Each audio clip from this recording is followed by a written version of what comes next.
White Wind Frostblades is a build I used in the Hardcore Abyss League, and we're going to take a look at the basic foundation of the build. Essentially, it revolves around two key items, the White Wind Dagger and Hiri's Ire. The basic requirement for White Wind is having a lot of swag.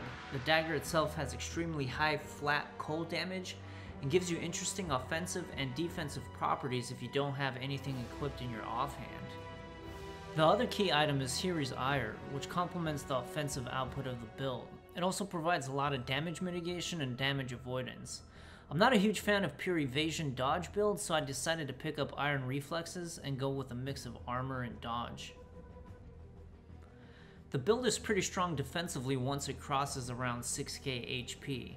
It's able to handle high-tiered maps with damage mods if you manage your pots well. Offensively, I would say it's about average. Damage output is decent, but single target is lacking. In terms of items, gems, and skill tree, I'll leave a link in the description so you can check them at your own pace. But essentially, to scale damage, you want mods like increased cold damage, flat cold damage, weapon elemental damage with attack skill, and to a lesser extent, accuracy. Everything else is standard stuff like life and resistances that most builds utilize.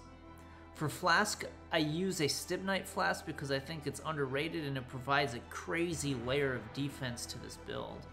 And even though the build is not crit based, it uses a Diamond Flask to help proc Elemental Overload. The other flasks are player preference.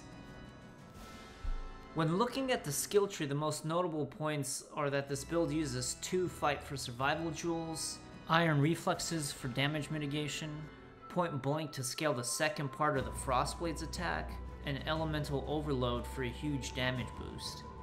The rest focuses on scaling cold damage, life, and accuracy. If you're looking for something funky to play, this build is pretty cool, and it leaves some wiggle room for creativity because the chest piece isn't really required. You could swap it out for different effects and mechanics. Hope you guys enjoyed the build. Thanks for watching.